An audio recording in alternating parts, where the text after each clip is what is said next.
Good evening, everyone. JD is here. Give me just a moment to start the PowerPoint presentation.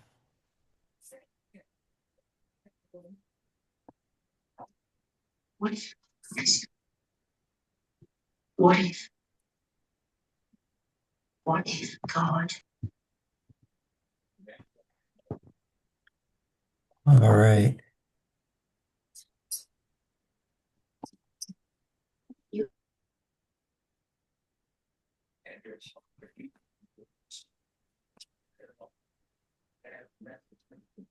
All right. Can everybody see the PowerPoint and hear me okay? yes. All right. Thank you. Let's go ahead and get started. So my name is JD Wyzolek, and I am the founder of AZ College Planning. And what parents and students are going to learn today is why in-state could be cheaper is one of the most expensive myths in college, and how families unknowingly overpay tens of thousands of dollars. The number one, or the one number that actually matters, and it's not tuition, and we're going to talk about how to read college offers like an insider. We're going to also talk about how colleges really decide who gets money and who doesn't and why, and waiting until senior year kills leverage. How some families pay less for private out-of-state colleges than public universities using our proprietary strategies. And at the end of the presentation, we're going to offer a free, no obligation college consultation if you want that. If you don't want that, that's fine too. So I like to call this talk, You Don't Know What You Don't Know About College, but you really need to know about college, or How to Not Go Broke Paying for College. And it all starts with the college ranking system. And you've probably seen different publications or heard that this college is ranked number one in biology, and this college is ranked number 17 in engineering, et cetera, et cetera. The college ranking system is very important to the college. So let's explore why. Have you asked yourself, why would a college give out scholarships? Is it because they're kind and generous, or is it because they want or need a specific student? And that's the answer, is they want and need a specific student. Colleges ask this question of every applicant. How will this student impact our rankings, positive, neutral, or negative? If the college determines that that student's going to have a negative impact on their rankings, they're just going to reject that student and move on. If the student will have a neutral impact on the college's rankings, maybe they'll admit the student, maybe they'll give them a teaser scholarship, etc. But if it's positive, if the college determines that that student's going to have a positive impact on their rankings, then they're going to bend over backwards and try and recruit that student. And they're going to recruit that student offering incentives, and those incentives are scholarships. So when a college identifies a student that they want, they will increase their rankings in one or more category. The college will try and recruit that student. I love to watch the rivalries that go on between certain colleges. UCLA and Berkeley is a fun rivalry to watch. Anytime there's an upward trend in any category that's ranked, that attracts attention. And this last year, UCLA knocked Berkeley off the podium and became the number one public national university. Because of that, this last year they had 149,900 students apply for about 7,000 freshman seats, and it costs $80 to apply. So when you do the math on that, 145,000 times $80 is $11.6 million that was generated just in application fees. So now you know that college is big business. And now that you know this, you can position yourself to win. Because application fees bring in tens of millions of dollars, colleges will do anything to manipulate their rankings. And what we want them to do is we want them to admit our student because they look at our student and say, yes, you will have a positive impact on our ranking, and we're willing to kick in some scholarship money to you because we know that we're going to make it up on the back end. So here's my story about Max, one of my students, one of my clients. And Max applied to a handful of colleges. He applied to, I can't remember how many colleges he applied to, 7 or 8 or so. And the colleges were ASU, Drexel, Clark College, Muhlenberg, and Ithaca, and a couple other colleges. We helped him properly present himself to the colleges. We helped him with his applications, with his essays, with his resume. We showed him how to properly promote himself to the colleges. So those colleges looked at him and say, yes, we need this student because this student will have a positive impact on our rankings. Donald Trump's authoritarian police state continues. So one of the first colleges that admitted him was Drexel, and the cost of attendance. And we're gonna talk about some acronyms in a little bit, and the cost and the cost of attendance is the COA is the acronym. We're going to talk about that in a moment. That's the all-in price. We want to know what that number is. And at Drexel, it was $86,353 for 1 year. Okay. Well, they offered him $50,295 in scholarships, plus $5,500 in loans, and then also had some miscellaneous costs in there. So Max's net cost for him to go to Drexel was $27,298. Too many times parents will and students will look at a college and they'll go, that college is too expensive. We won't even apply, without knowing that these colleges are willing to kick in some scholarship money to attract certain types of students. The next college that admitted him was Muhlenberg, and Muhlenberg's all-in cost is $85,700, compared to uh, Drexel 86, 85. It's about $500 difference. And Muhlenberg offered $66,855 in scholarships. And after everything else, mom's net cost was $8,107 to attend that college. And then the next college he was admitted to was ASU. And after running all the numbers and all that, it was less expensive for Max to go to an out-of-state private college than it would have been for him to go in-state. And so far, he's been offered the same aid package for his freshman and his sophomore years of college. He's got a couple more years of college left, as long as he maintains a minimum GPA. So it was less expensive to attend this private out-of-state college than an in-state school. And the question is, why? Why did that college give him an amazing scholarship package? And the answer is because they needed him, they wanted him, they knew that he was going to make a positive impact on one or more categories that was ranked. Yes, he had some good grades and good test scores and all that, but one of the categories was a major that was underrepresented. They're like, we need more kids in this major. Okay. And then another category was a kid from the state of Arizona going to this college out of state. So now those colleges can go back to their ranking publications and say, we have geographic diversity. We got kids from here and there. We even have kids from Arizona. So in a really great question to ask is, what does a college value, and then do that. So in the case study of Max, we instructed him with which activities he should focus on, what colleges to apply to, how to properly showcase himself to those colleges through demonstrated interest, and what to write in his essays and how to follow up. And he did all those things that the college valued, and the result was amazing. And that was a huge win for him. And I have literally hundreds and hundreds of these examples. We could be here, for the next 3 days as I go through all these different examples. We're not going to do that, but we're going to move on. And we're going to learn a few acronyms, as I already mentioned, and that acronym is COA, cost of attendance. And cost of attendance is the all-in fee for 1 year, and that includes tuition, room and board, Books, lab fees, student ID card, parking pass, meal plan, and more. All of that. We want to know what that cost is. And in the case of an in-state school like Arizona State University, if you live in Arizona, your in-state cost is going to be $37,354. If you're looking at NAU or U of A, University of Arizona, those all have similar costs.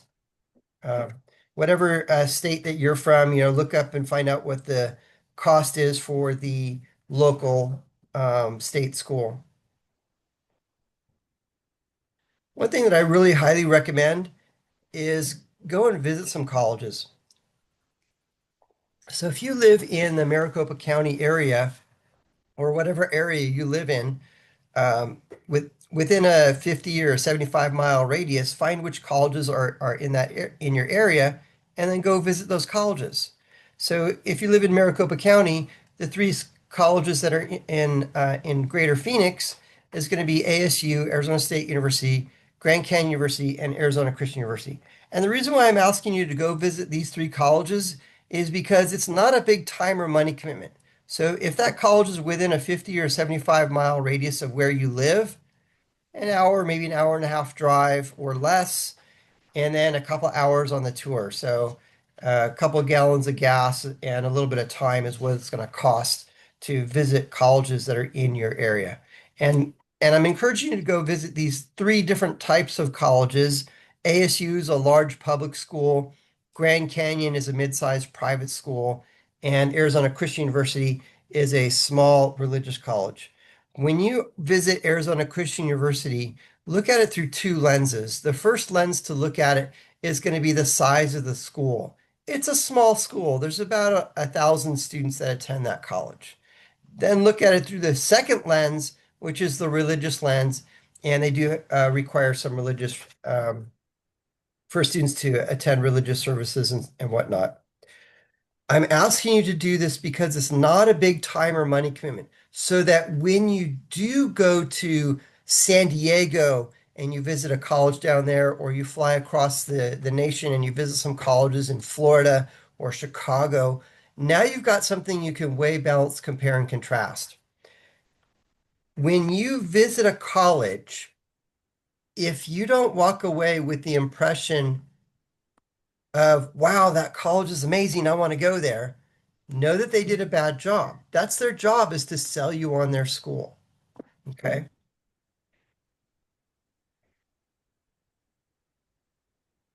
One of the categories that's ranked that I think is one of the most ridiculous categories is most expensive college.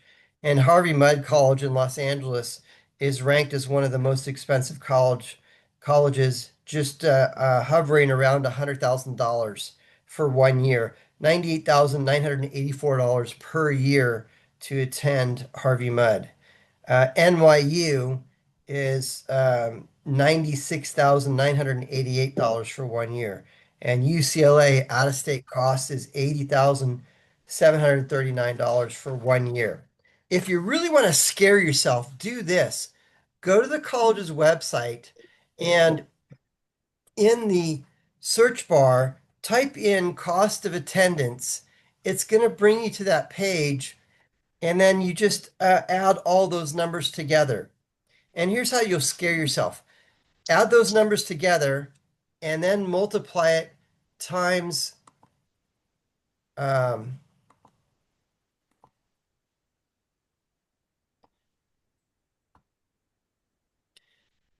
I'm sorry, hang on a second.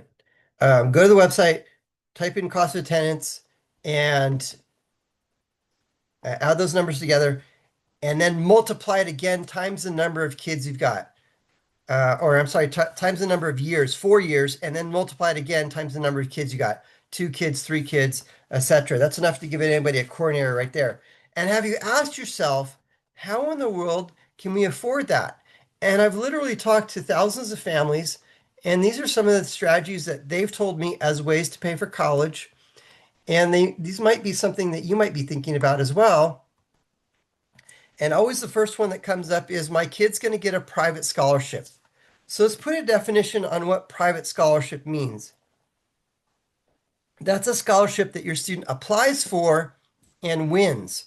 So if your student receives an email or a letter, and that letter says, congratulations, you've won this scholarship, and they did not apply for it, it's a scam.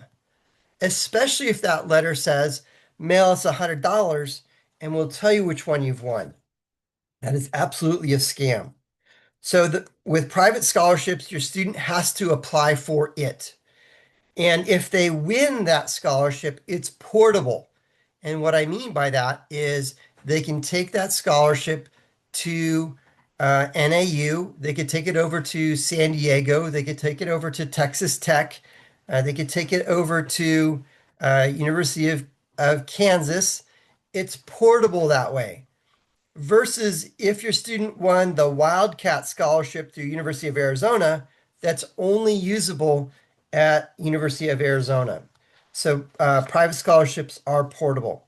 Now, of the $135 billion of aid that's available, less than 2% of that consists of these private scholarships. Everybody talks about private scholarships. Everybody wants to go after these private scholarships. This is the pennies. I want to go after where the big money is, and the big money is going to be in these three categories. So write this down. The first category is going to be state funds. We want to get the most amount of state funds available to help us offset our students' cost of college. The second category is going to be federal funds. We want to get as many federal funds, as much federal funds as we can to offset the cost of college. And then the third category, which is the big kahuna of the three, and that is going to be the college's endowment funds. And some colleges are rich, and other colleges are just crazy, crazy rich. Arizona State University has $1.4 billion in their endowment, and Harvard claims the number one spot as being the wealthiest college with $45 billion in their endowment. So, here's a little interesting tidbit, and that is the interest that Harvard's endowment account produces is enough to give every student that is attending Harvard a full ride. Do they do that? Absolutely not. If you want to do something really fun, go onto the internet and go to Google and type in the name of the college and endowment. And it's going to give you some numbers there. And some of those numbers are really astronomical. The second way that parents have told me as a way to pay for college, and again, these might be things that you might be thinking about, is my kid's an athlete. My kid's got to get an athletic scholarship. And I'm sorry to tell you this, that unless your student is the next NFL, NBA, or the next Olympian, the likelihood of getting a full athletic ride probably not going to happen. I was looking on the NCAA's website, and the average men's baseball scholarship is $13,000. $13,000 is not going to cover everything at a college, especially if the baseball coach splits that between two or three or four students. Well, we're not going to give $13,000 to one uh, baseball athlete. What we're going to do is we're going to split it between four, so it's only going to be $3,250 in scholarships. I'm not going to say no to 3 grand, but where's the remaining going to come from? That's a question. And another strategy that parents have told me as a way to prepare for college is we've saved some money. And I read a statistic that the average family has saved $10,000 for college. Now, if you say that or more than that, then God bless you, you're better than the average. Now, the question is the money that you did save, how is the financial aid system going to look at that money? There are three categories or three buckets of money. The first category, the first bucket of money is money that is held in the student's name, and that gets assessed at the highest percentage at about 20 to 25%. So if your student had $5,000 in an account, then the college is going to assess that at 20 to 25% or $1,250. They will reduce the aid package by $1,250. The second category or the second bucket is money that's in the parent's name, and that gets assessed at a lower percentage at about 6%. So sometimes just by rolling over who the owner is, no, the student's not the owner, the parent is the owner of this financial product, we could potentially qualify for more need-based financial aid.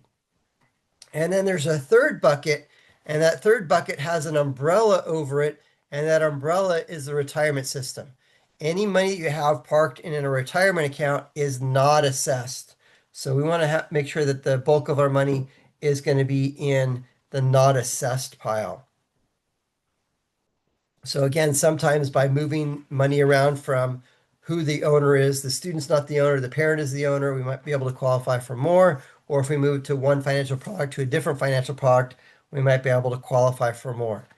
Here's my disclaimer on that. Before you move money around or any of that stuff, you need to know what the ramifications are, both positive and negative. Sometimes it's smart to move money around, sometimes not. Each family situation is unique and different. And if that's you and you want to talk about that in the free, no obligation college consultation, give me a holler and I'll be happy to talk to you about that. The next strategy that parents have told me as a way to pay for college is we're going to pay as we go or do a payment plan. So most every college is going to want you to pay a full semester up front. Some colleges have payment plans. And the last time I looked at La Sierra University in Riverside, California, they had a payment plan and it was $75 a month. That was their fee for it, plus whatever the payment was. Okay. So colleges that have payment plans may charge you a fee to enroll into that program. The next strategy that parents have told me as a way to pay for college is we're going to borrow the money. And there are federal educational loans for students, and there are federal educational loans for parents. I had a family who signed up and came in for the free consultation because they wanted to know what the heck they were about to sign for. And when your student applies to a college, there's several things that are going to happen. The first thing that will happen is after your student submits their application and you submit all the required documentation and financial aid forms, your student will get a letter from the college that says, "Congratulations, you're admitted." It's called the acceptance letter. And it reads like a letter, lots of words on there. "Congratulations, you're admitted. Hooray, yeah, yeah, yeah." Um, Sometimes the acceptance letter says, "No, you're not admitted." When you get a no letter, that's not always the end. That's not always the end. If that happens to you, let me know because there are some potential strategies that we can use to reverse that. So you get your acceptance letter, and then several weeks or several months later, you'll get another letter from the college, which is called the award letter. And the award letter reads like an invoice. It's going to have everything on there. It's going to have the cost of attendance. It's going to show you what scholarships and grants are being offered, what loans are going to be offered, what work study is going to be offered, whether or not they're offering an iPad or a laptop or something like that. It will list everything that is being offered. And we want the award letter from each of the colleges that your student is admitted to before you make a college selection decision. So this family came in for the free consultation and they wanted to know what the heck they were about to sign for. And they were showing me their award letter, and it was from a college in Colorado. And some colleges are really devious in their wording because it said $25,000 PLUS. And they were like, "Hooray, we got a $25,000 scholarship." And I had to say, "Sorry, that's not a scholarship, that's a loan. PLUS, Parent Loan of Undergraduate Students." And I'm happy to report they didn't go that route. If you go to my website and click on testimonials, you can see exactly what Courtney's mom says. And she says that Courtney graduated from a private college 100% debt free, and parents didn't take out any debt either. Um, and that's exactly where we want our students to start their lives, is without all that student loan baggage. The next strategy as a way to pay for college that parents have told me, and you might be thinking about this one as well, is we're going to use the equity in our home. I won't go into details on that. And the last one is liquidate retirement accounts. Please don't do that because retirement accounts are for retirement. And I'm asking you, please don't throw out a college based solely on the COA. Don't throw out a college based solely on the sticker price of the college. Why? Because private colleges know that they must compete with in-state costs. And if a college really wants a certain student, and they want that certain student because that student will make a positive impact on their rankings, that college will make it feasible for your student to attend by enticing your student to choose to go to their college by offering them scholarships. And I just showed you the example of Max. So this is where we really excel, helping students and showing students how to properly present themselves to those colleges. So the college says, yes, we need this student because the student will have a positive impact on our rankings. And we also help them with identifying which colleges to apply to. We also help them with their essays and their application and their resume, all of that, A through Z.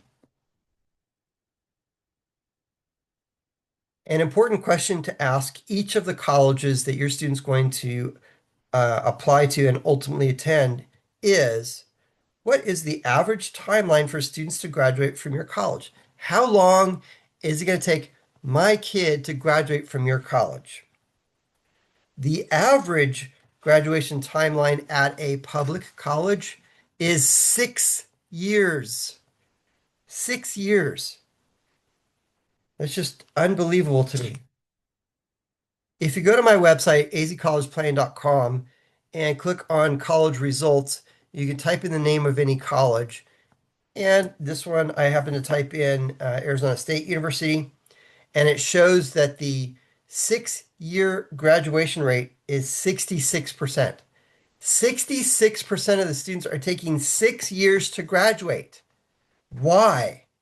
Well, one of the reasons is because they try to get into a class. I want to get into this 100 level class before I can get into the 200 level class, before I can get into the 300 level class.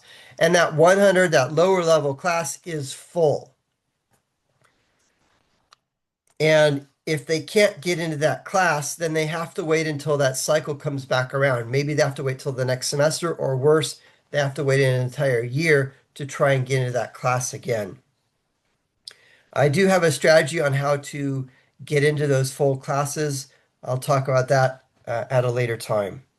That's one reason that students are taking longer to graduate, is because classes are full. But the most prevalent reason is because they flip-flop between majors. This week I'm a biology major. No, I don't want to do that. I think I'll try business. Or, oh, architecture, that sounds fun. Oh, no, I'm going to try architecture. Yes. No, wait. Philosophy major. Yeah, I'll do. No, I'm back here. I'm undeclared.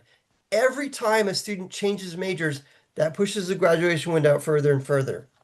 So one of the things that we do at AZ College Planning is we help students figure out what they want to study in college before they go to college. So they're more solidified, this is the direction I want to go into, and they're less likely to change their major and change their mind.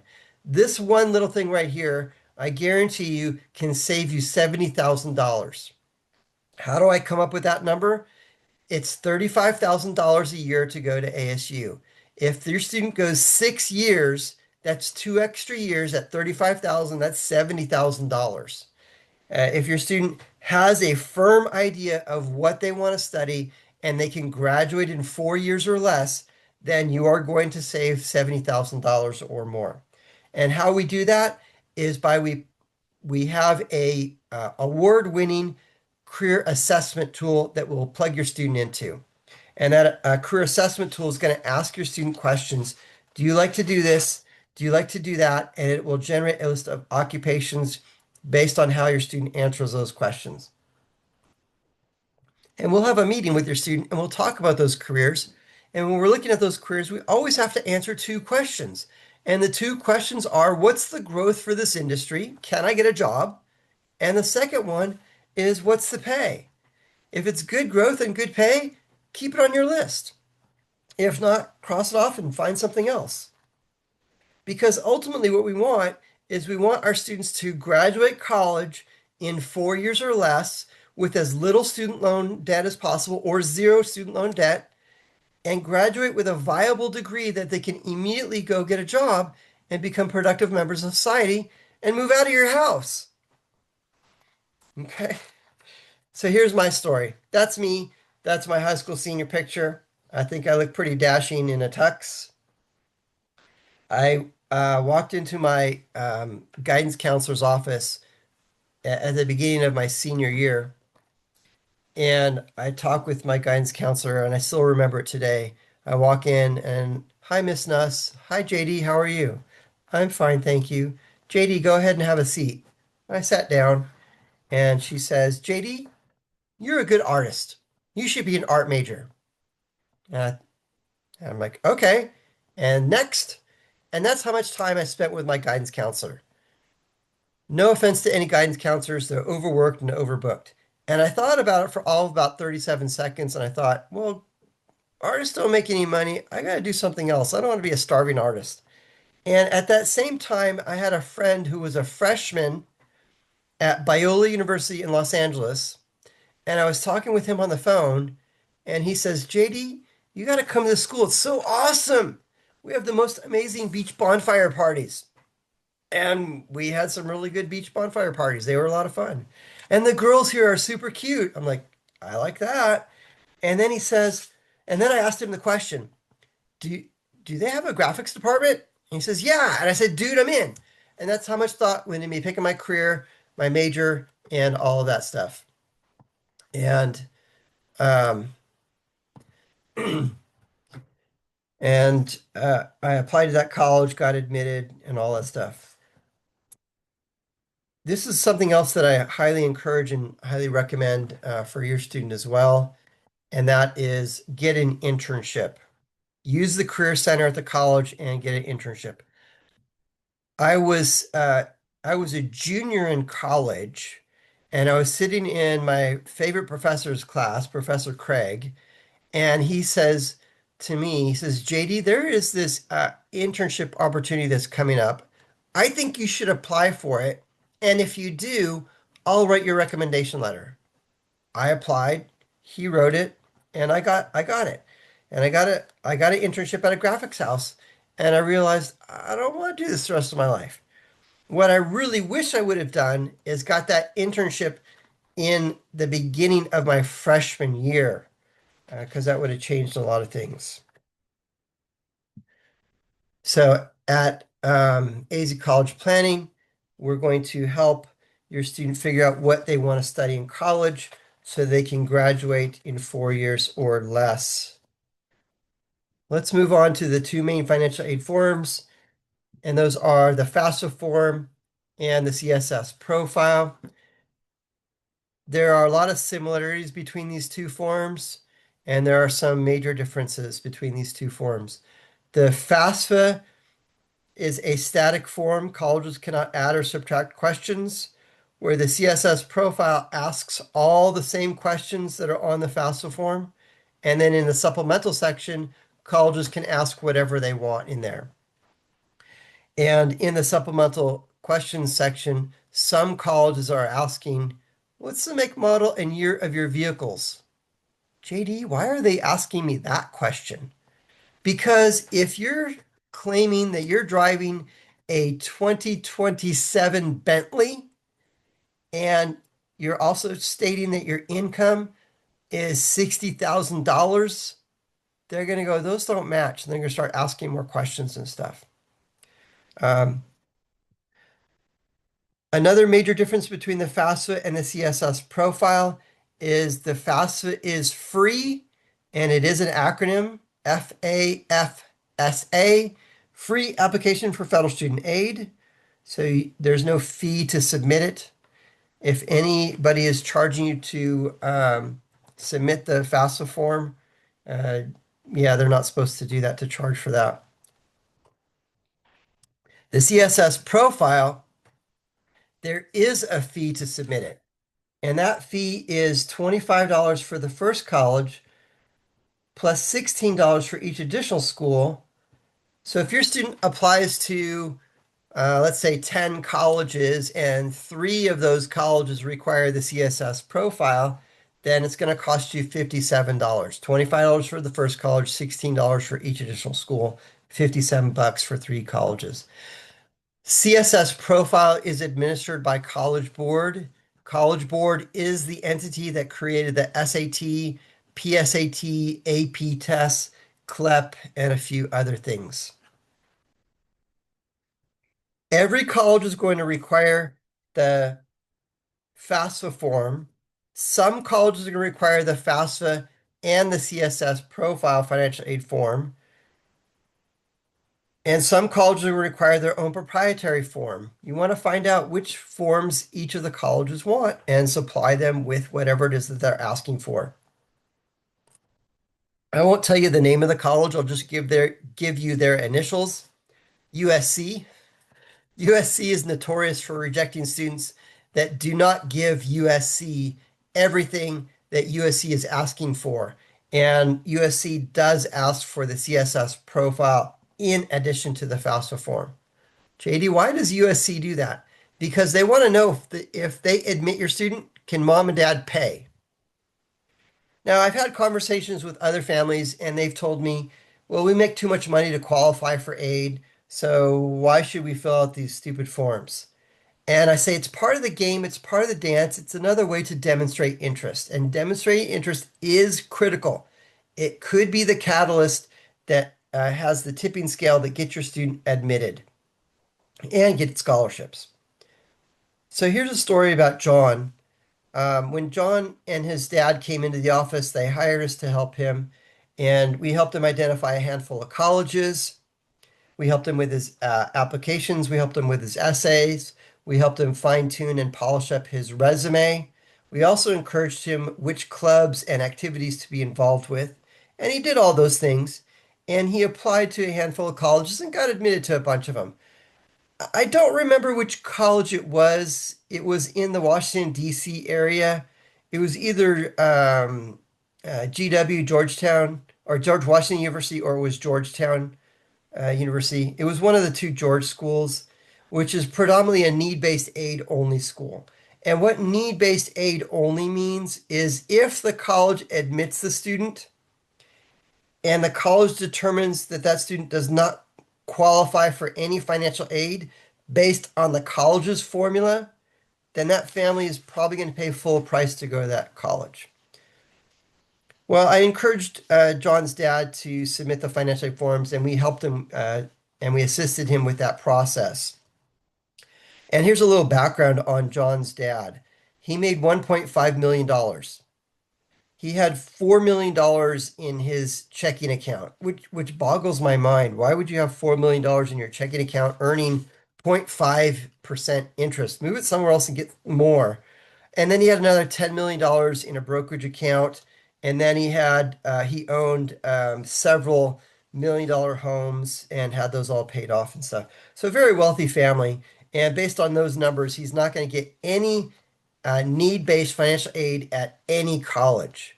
Well, again, we assisted him and really encouraged him to submit the financial aid forms, which they did. The end of the story is John was admitted to one of the 2 George schools and was offered a half scholarship of about $30,000. Dad was really ecstatic because he didn't want to pay full price, even though he could afford to pay full price. Wait for it. The number one way to get more money from a college is apply to 6 to 15 colleges and negotiate. The thought was apply to some reach colleges, some target schools, some safety colleges, and all that. I disagree with that because if a student applies to a reach college, and is admitted, you're probably going to have a very expensive bill to go to that college. And in some cases, you might even pay full price to go to that college. Instead, identify colleges where you're going to really stand out, and that's an area that we can help out with is identifying colleges where your student's going to stand out, and then showing your student how to properly present and market themselves to those colleges. So those colleges will look at your student and say, "Yes, we need this student because your student will have a positive impact on our rankings." So apply to 6 to 15 colleges and negotiate. When Danielle and her family came in for the free consultation, they eventually hired us to help her with this process. And as I had a conversation with Danielle and her parents, I asked the question, "Have you visited any colleges yet?" And they said no. And Dad says, "No, we haven't visited any colleges, but we're going down to Tucson for a family vacation. While we're there, why don't we go and visit University of Arizona?" I said, "Yes, go do that." And then after they visited that college, I had a conversation with Danielle. "Hey, what'd you think?"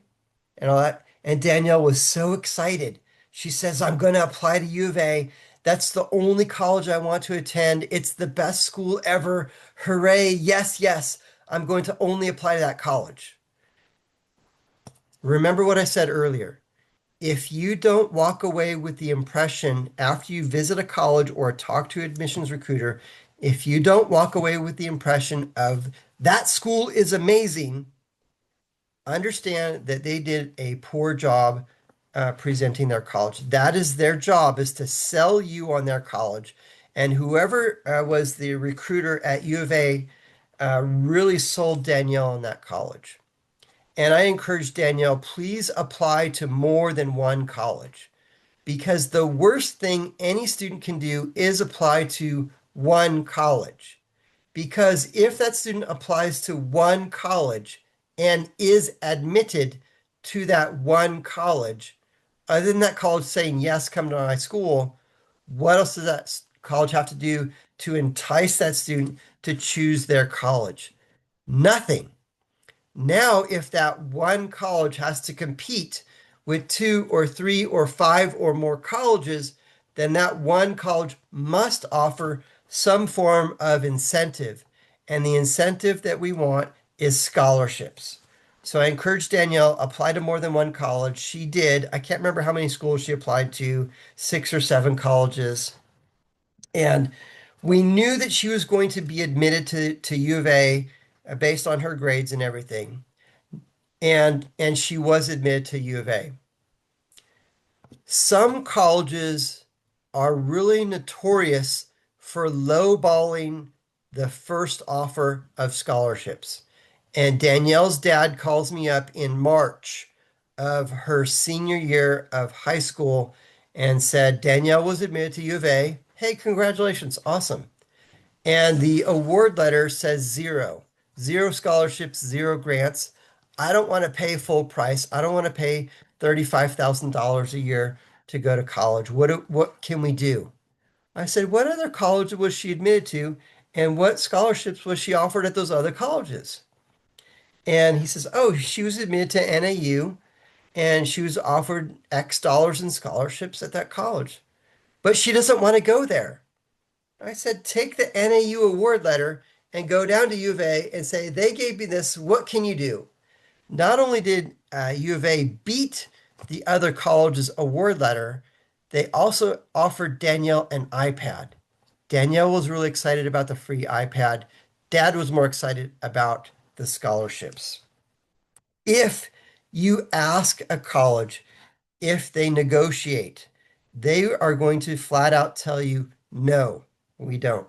However, the reality is they will negotiate when they want a specific student, because your student will have a positive impact on their rankings, because you have properly marketed yourself to those colleges, and because you have properly demonstrated interest in those colleges.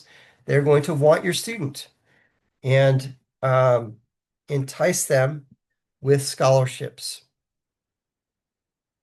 Here's a few examples of our results. McConnell was admitted to NYU. He applied to 9 different colleges. He was admitted to all of them. We showed him how to properly market himself to those colleges. We showed him how to write his essay and write an outstanding essay. We polished up his resume. We showed him how to properly demonstrate interest. And all of those things, he got admitted to all 9 colleges that he applied to. And NYU wanted him the most. They offered him $65,820 in scholarships. If we multiply that over 4 years, that's $263,000 in scholarships. Why? The question always is why. And you always want to reverse engineer it and figure that out. And the reason why he was offered those scholarships is because he had a positive impact on their rankings. They liked him. Yes, we like that. He also applied for an underrepresented major. He did not apply as a theater major. Yes, NYU has an amazing theater program. 40% of the students who attend NYU are theater majors. So he applied as not a theater major, and they're like, we need more students in other categories, other majors, other disciplines, because colleges want to build a diversified student body. Here's another one, Rohit. I love to ask this question. What's good? Good is being admitted to the college. What's better than that? Better than being admitted is getting a scholarship. What's better than getting a scholarship? Getting a full tuition scholarship. When you talk to your friends or other students and they're bragging that they got a full ride scholarship to any state school, be very skeptical. What they probably got was full tuition. So in the case of ASU, sticker price being $35,000, a full tuition scholarship is going to be about $14,000. So if we subtract that, now we've got a gap of $21,000. Where's the rest of that going to come from? So again, be skeptical if your friends or other parents say that their student got a full ride scholarship. They probably got full tuition. Then the next level above that is the coveted full ride. And the full ride is that the only thing that you as a parent is going to pay for your student to go to a college where your student earned a full ride is transportation.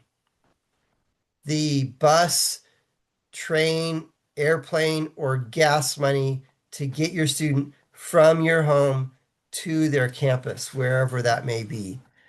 And then maybe some incidentals like weekend pocket money or something like that.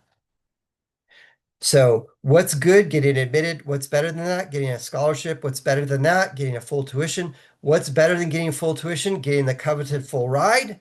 What is better than that? This example here, and I'll read it to you. What he was offered was all tuition and mandatory fees covered for 4 years. He was offered $4,000 per semester cash stipend. He was offered $1,500 per semester on-campus housing stipend. He was offered an up to $6,000 one-time award for a study abroad. And when you add all those things together and you subtract it from the total cost of attendance, he was netting $3,000. What's better than getting the coveted full ride? Getting paid to go to college. Does that happen? Yes, it does. And if that is something that your student is aspiring to earn, then let's have a conversation about that. Another example, Nicole was admitted to Wash U and $45,000 in scholarships. We did some things strategically so she could qualify for more aid. And when you add that together, $181,000 over the course of 4 years. Nicole is an example of a student who did the work, who was coachable, who followed through on our strategies and got these amazing results. Bruce was admitted to Notre Dame and he was offered $51,000 in scholarships, and dad's net cost was $13,000. When you multiply that times 4 years, $204,000 is what he was offered in scholarships. Bruce did the work. He listened to us and was coachable and followed through and got these amazing results. And Bruce's dad thought that my tagline, it could be cheaper to go to an out-of-state private college than it could be to go in-state, was just a sales pitch until we did it for his son. And then we did it again for his daughter. Adele went to TCU. $216,000 is what she was offered over the course of 4 years. She was coachable, did the work, followed through, and got these amazing results. But JD, are all of these students super brainiacs, have perfect 4.0s, and have a 1600 SAT score or a perfect 36 ACT score? Is that the type of student that gets this? No. Here's an example of another student. Her initial L, she applied to and got admitted to Spring Hill College in Alabama. And it was less expensive for her to go to this private college out of state than it would have been for her to stay in state. And here's a little bit of her background. She had a GPA of 2.3, 2.3, and she got some academic scholarships. She also got some leadership scholarships and some diversity scholarships and a few other scholarships. She she checkmarked the boxes that this college wanted in a student because they looked at her and said, "Yes, we need this student because this student will have a positive impact on our rankings." We can also help out with military academies. And I love to tell the story about Tanner. When Tanner came into the office and his family hired us, Tanner says, "I'm going to apply to the Air Force Academy, and that's the only school I'm going to apply to because I want to fly jets for the Air Force." And I said, "Please apply to all the military academies and apply to all the ROTC programs and have a backup plan." And he agreed to all that.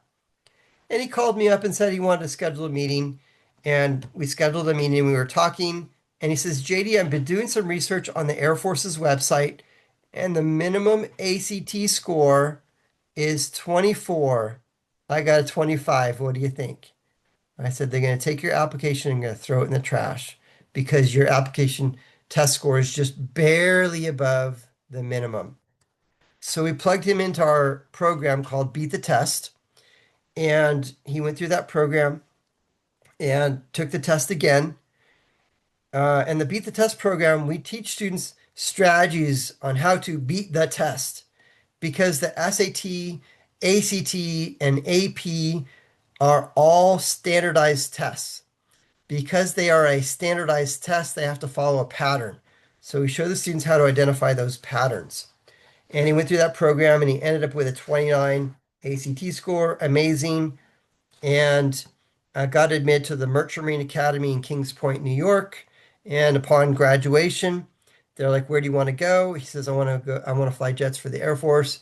And they gave him that assignment. And he was also a student that got paid to go to college. So if your student's interested in the military academies, then let me know. Jonathan's story. Jonathan applied to about 8 or 9 colleges and got admitted to a handful. And the college that kind of rose to the top was George Fox University, which is in Portland, Oregon. Jump forward to his senior year, spring of his senior year of high school. Jonathan and his parents and I all had a roundtable conversation and we met. And his parents said, and we were reviewing all of his award letters, and his parents said, "Jonathan, we are willing to pay a certain amount, X dollars, for you to go to college. Anything above that is going to be on you. Get a scholarship, get a grant, sell a kidney, whatever, uh, whatever that gap is, that's going to be on you." And based on what mom and dad were willing to spend And what Jonathan was offered in scholarships, we were $5,000 short. So Jonathan says, I've got this great idea. I'll call the college up and I'll defer admission. You may have heard this term before, a gap year. So deferred admission is almost the same thing as a gap year. Jonathan says, I'll call the college, I'll defer admission, and almost every college will accept a deferred enrollment. And John says, I'll do that, and then I'll go get a job and I'll save up $5,000 and I'll go to college. I'm like, what? You're gonna work for a year, go to college for a year, and then take another year off and get and work again, and then go to college and then leapfrog it and take 8 years to graduate? No, no, no. Here's what I want you to do. I would like you to call your admissions recruiter at George Fox University, and I want you to say this. Oh, Jonathan, do you know who your admissions recruiter is? Now I'm asking him loaded questions because we had already instructed him on how to find his admissions recruiter. And he said, oh, yeah, I know who that is. I said, call him up don't email, call him on the phone and say this. Thank you for admitting me. Thank you for giving me some scholarships. And my parents are willing to spend this much money for me to go to college. And based on what you've offered and what my parents are willing to spend, I'm $5,000 short. What can we do? And poof, magically, another $5,000 scholarship appeared, and Jonathan graduated on time in 4 years, not 8. Um, Cole went to La Tech. He got 100% of tuition plus a little bit extra. Chad went to Vandy, and when I was having a conversation with Chad and his mom, I was helping him generate a list of colleges, and his mom says, please do not encourage him to apply to Vanderbilt. Yeah, he'll probably get in, but we can't afford that. And I said, play the game.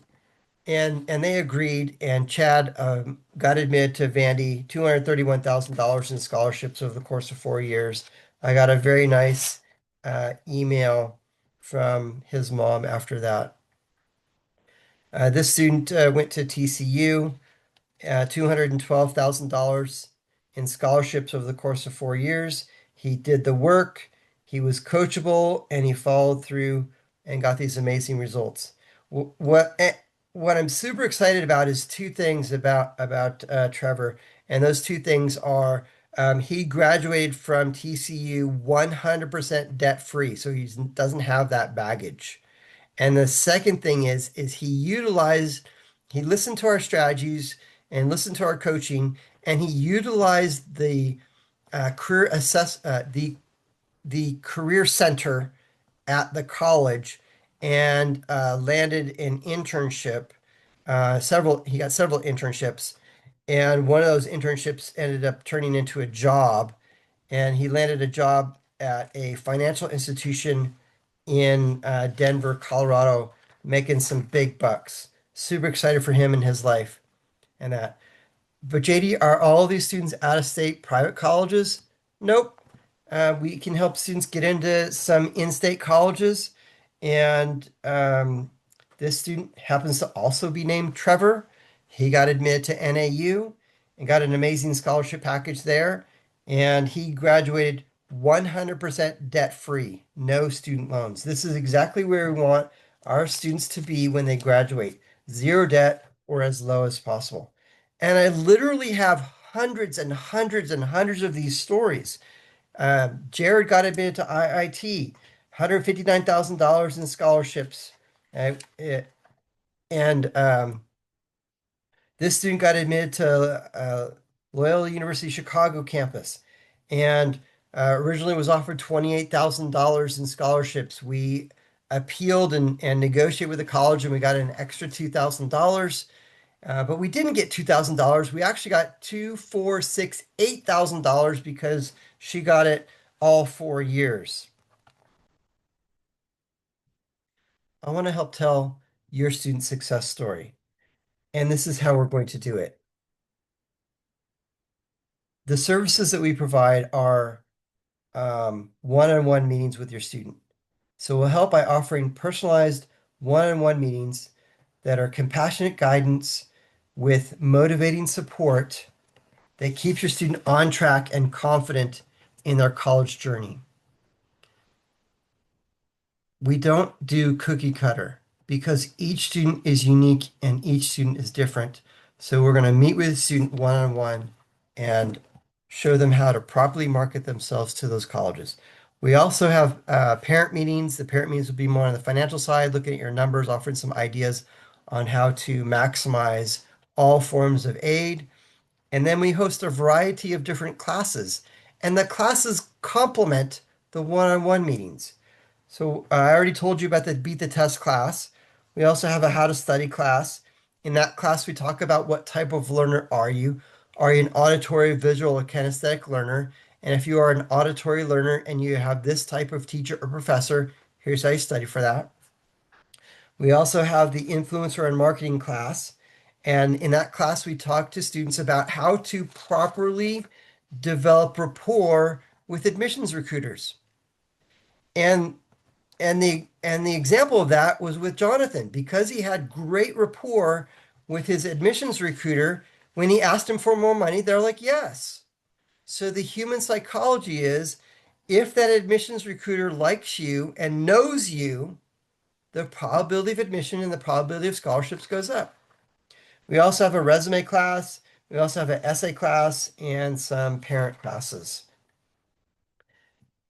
If you would like to come in for a complimentary, no obligation college consultation, at the end of the presentation, we're going to send you a text message with a survey. Go ahead and fill that survey out and see if you can qualify for a free consultation. You can also send me an email, jd@azcollegeplanning.com, and state on there that you would like a complimentary consultation. And when you send it to me via email, please include your full name. Please include the year that your student is going to graduate from high school, and then also include a phone number that we can reach you at during the day so that we can call you and put a date on the calendar.